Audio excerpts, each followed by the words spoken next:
Abhilash, good morning Abhilash. തണുത്ത കോഴിക്കോടാണോ? ഞങ്ങളുടെ കൊച്ചിയിലൊക്കെ ഇന്നലെ നല്ല മഴയായിരുന്നു. കോഴിക്കോട്ട് എന്തായിരുന്നു അവസ്ഥ?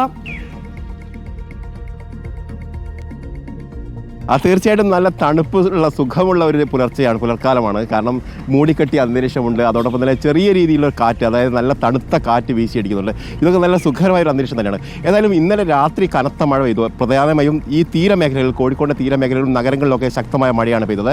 ഏതാണ്ട് 9:30 ആരംഭിച്ച മഴ ഇന്ന് പുലർച്ചെ വരെ മഴ പെയ്തു എന്നുള്ളതാണ്. അതേസമയത്ത് മലയോര മേഖലകളിലാണെങ്കിൽ ഒറ്റപ്പെട്ട രീതിയിൽ മാത്രമായിരുന്നു മഴ പെയ്തത്. കാരണം കഴിഞ്ഞ ഒരാഴ്ചയായി ഇത്തരത്തിൽ മഴ അവിടെ പെയ്യുന്നുണ്ട്. അതിൻ്റെ തുടർച്ചയായി മാത്രമാണ് ഇന്നും മഴ പെയ്തിട്ടുള്ളതെന്നാണ്. ഏതായാലും ആശങ്കപ്പെടുത്തുന്ന ഒരു സാഹചര്യമില്ല. പക്ഷേ ജില്ലാ ഭരണകൂടത്തിൻ്റെ ഭാഗത്തു നിന്ന് ജാഗ്രതാ നിർദ്ദേശം നൽകിയിട്ടുണ്ട്.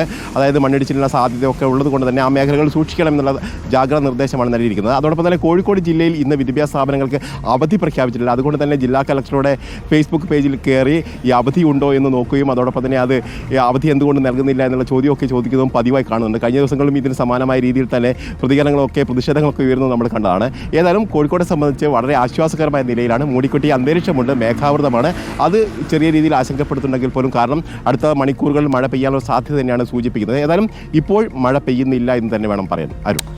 ഓക്കെ, കോഴിക്കോട് ഇപ്പോൾ കനത്ത മഴയില്ല. ഇന്നലെ രാത്രി മുഴുവൻ മഴയുണ്ടായിരുന്നു. ചില മലയോര മേഖലകളിൽ പലയിടത്തും ഒറ്റപ്പെട്ട മഴയുണ്ട് എന്നാണ് കോഴിക്കോട് നിന്നും ലഭിക്കുന്ന വിവരം. അപ്പോൾ പ്രിയപ്പെട്ട പ്രേക്ഷകരെ, മഴ ഒരു റൗണ്ട് നമ്മൾ വിസിറ്റ് ചെയ്ത് വന്നു. തിരുവനന്തപുരം മുതൽ കോഴിക്കോട് വരെ എത്തി.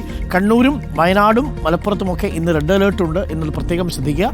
കണ്ണൂരിലും വയനാട്ടിലും പത്തനംതിട്ടയിലും കോട്ടയത്തുമൊക്കെ ഇന്ന് വിദ്യാഭ്യാസ സ്ഥാപനങ്ങൾക്ക് അവധിയുണ്ട് എന്നുള്ള കാര്യവും പ്രേക്ഷകർ പ്രത്യേകം ശ്രദ്ധിക്കുക. മറ്റു ജില്ലകളിൽ അവധി ഇതുവരെയും പ്രഖ്യാപിച്ചിട്ടില്ല. പക്ഷേ അവധിയില്ല എന്ന് കരുതി, മഴ ഇപ്പോഴില്ല എന്ന് കരുതി കയ്യിൽ കൂടെ കരുതാൻ മറക്കരുത്. തീർച്ചയായിട്ടും ഇന്നും നാളെയും മറ്റന്നാളും 4-ാം തീയതി 5-ാം തീയതി വരെയും മഴ നല്ല ശക്തമായിട്ട് തന്നെ പെയ്യാനാണ് സാധ്യത എന്നാണ് കാലാവസ്ഥാ നിരീക്ഷണ കേന്ദ്രത്തിൻ്റെ മുന്നറിയിപ്പ്.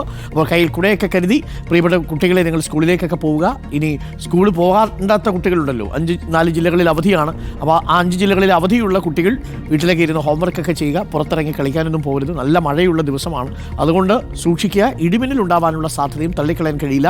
മിന്നൽ പ്രളയത്തിനുള്ള ഒരു മുന്നറിയിപ്പും ഇപ്പോൾ കാലാവസ്ഥാ നിരീക്ഷണ കേന്ദ്രം പുറപ്പെടുവിച്ചിട്ടുണ്ട്. വരുന്ന മണിക്കൂറുകൾ വളരെ പ്രധാനപ്പെട്ടതാണ്. അപ്പോൾ സുരക്ഷിതമായി തന്നെ നിങ്ങൾ ഇരിക്കുക.